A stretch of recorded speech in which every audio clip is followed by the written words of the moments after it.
Hey guys, Paul from PABrewNews. Gonna do another mystery beer review from the Joe, the average troll. Just got done eating something, so hopefully it won't affect things too much. But I doubt it. I doubt it. Been using the same glass. I don't know why I just want to use the same glass for the whole damn thing. Got some head build up on that one. Got some head built up on that one. Right now, caramel orange hues. Very clear though. Amazingly clear. Oh, amazingly clear. With nice fast carbonation coming boop, right up. Not overblown carbonation, but what is there is shooting straight up out of the glass. Big pillowy head. Take a nap on that head. No. There is some sticking going around a little bit from the head. So that head is definitely, there's a good chance this thing is going to ring around all the way down. Aroma.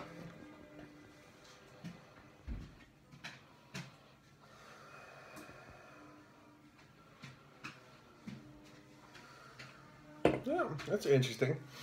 It's got a little bit of a puckering to it in the aroma. This one's an oddball. We got an oddball here, folks.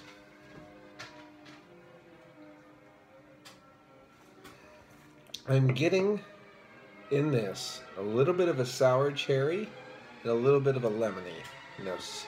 Yes.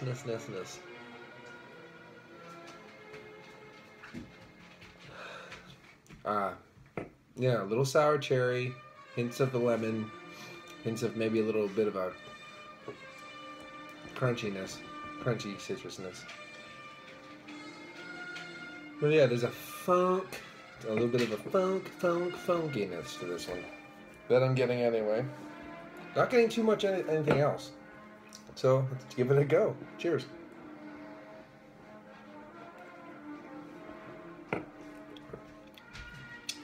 Very light body.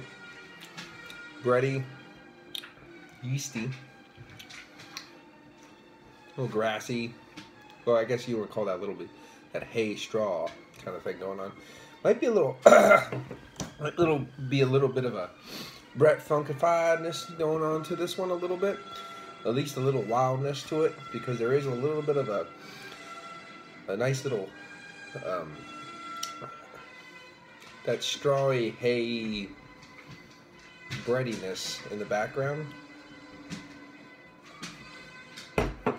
When you drink it and bring it in, it's clean. It's not a very distasteful beer at all. But when you bring it in, it does have a little bit, you're breathing that sour cherry, a little bit of lemon, things like that, that crunchy herbalness. And then you're getting a soft palate that starts at first, that blends into that breadiness, yeastiness, that hay, straw, but nothing too overblown. And it's very clean. I think it's a very clean beer. But it's a very thin beer. There's not a lot going on.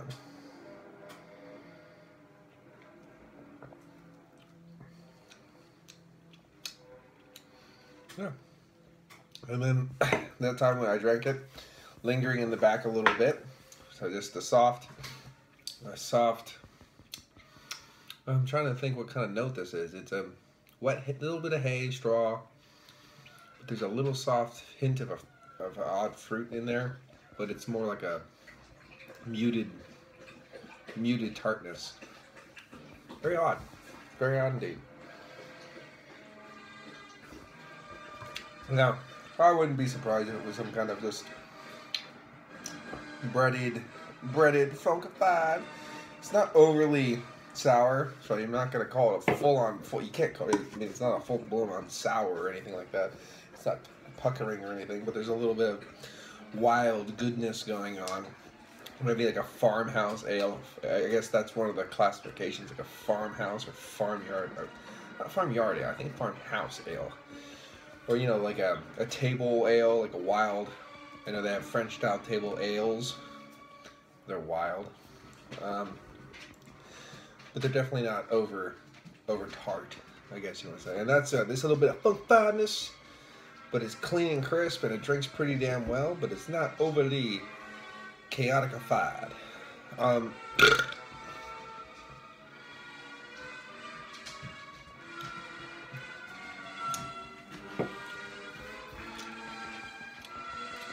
It's not overly drying. Sometimes I've had beers of this taste where they put some oak, Asian oak, or they added even a hint of smoke to it. It's smoked, but that would give it just a faint hint of a dryiness, and this one doesn't have it. So I'm not going to say that. I'm just going to say it's clean, it's crisp, it's a little bit funkified for what it is. I think it's pretty good. It's nothing not mind-blowing. I'm going to give it a 7.5 out of 10 for a personal overall range scale. Give it a go, see what it is. I'm going to open it and see what the hell is in the can.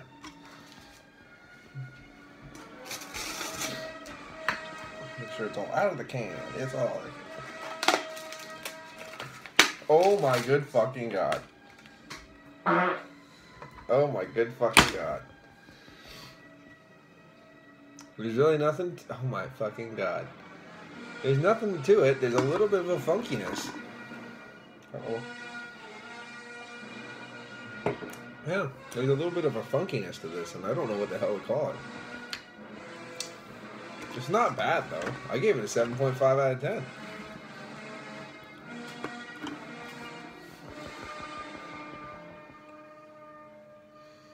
Yeah, I mean,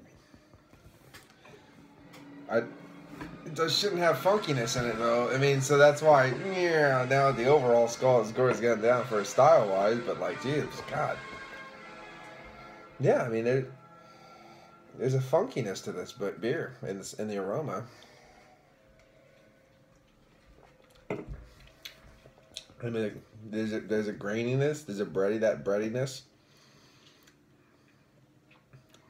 There's a like soft, grainy breadiness in the overall character. I wasn't pulling any big caramels or anything out of it, and a little straw. I mean that straw, hay, whatever the dry shit is, straw. So yeah, it's a little bit of grainy straw, bready, and there was because the funkiness that I'm smelling is in the aroma. It's not in the taste. The only time I get that is when I breathe it in. The aroma has this soft, muted funkiness to it, like that faint swath of a little bit of a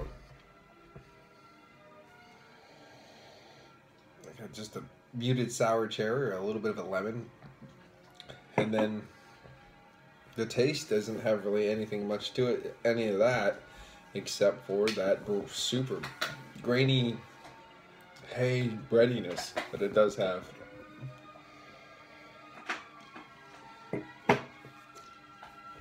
of course, if you breathe it in and really nuance it while you drink it, you get a little bit of that soft tart lemon or something in that character that brings them in. It's really weird.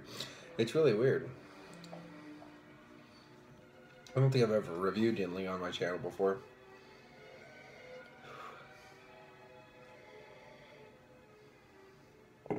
But as you can tell, or can guess, or whatever, by what I'm getting out of it is not exactly what you should be getting out of a lager. So it's not bad. It's just really clean, drinkable. Not much to it. I mean, clean, drinkable, not so much to it. Obviously, I'm getting something that if I were drinking a wild or something like that, then you'd want this wild aroma.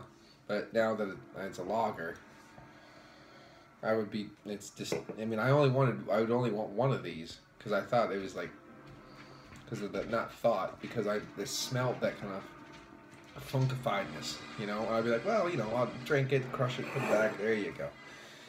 Lager? That's an epic fail for a lager. You don't want something where you're like, yeah, I guess I could have one of these and put it away. You want something you want, so like I'm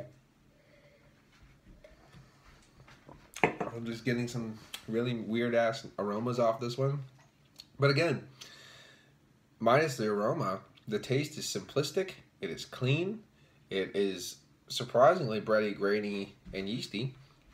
I mean, this is room temperature, obviously. Of the people who drink are a lot colder. And I think a lot of the aroma, that little off aroma, plus the overall straw and graininess would probably die down too. And then it would become crushable. Obviously, then you'd lose all your flavors and characters, and I would get a 5 out of 10 beer, just like I've said it was for my whole life. So, I mean, that's pretty much accurate. But again, I've always said Yuengling is if you have to go for a standard, regular North American macro, pseudo-macro lager, you'd always want to go for Yuengling because it's a 5 out of 10. All the other pieces of shit are like a 1 out of 10. So, I stand by what I say.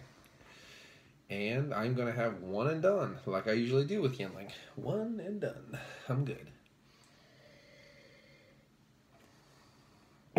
Yeah, but Joe's a prick. Pretty much.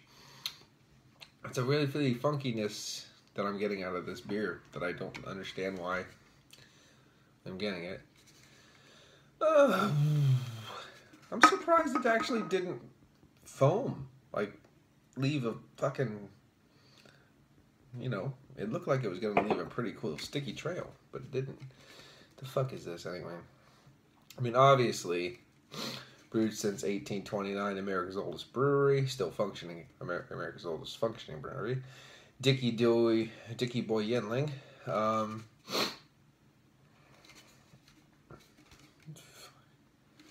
don't know if I covered it up with, if he's covered up with the tape still, but I wanted to give you the ABV of it.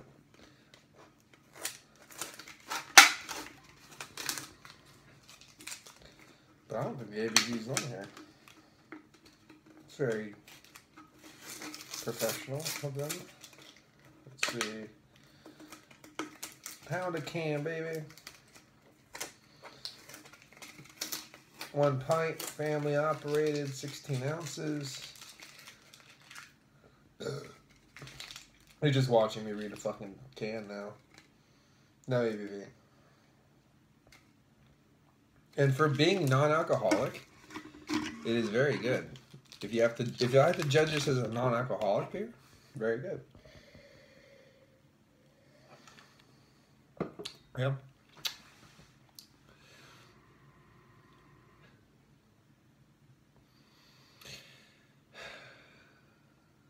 Yep. Hey, Joe's a douche, but we were here and we did the 4 Germans and 4 Americans blind taste test of the Oktoberfest, and Samuel Adams won.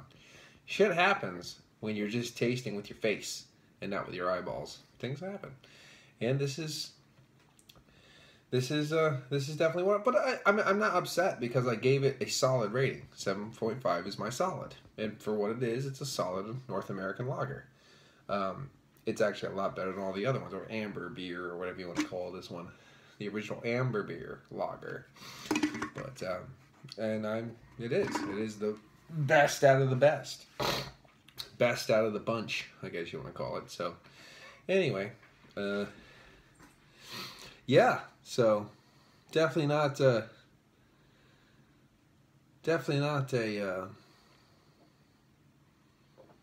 you know, an epic Bellwoods beer or anything like that. I get fucking sent Yuengling. You know, that's, you know, the way it is, I guess. Double Tempest, you know what I mean? It's definitely not a Double Tempest. I get sent a Yuengling, but, you know, whatever. At least I didn't know what it was when I drank it. Asshole. All right, cheers. Bye-bye.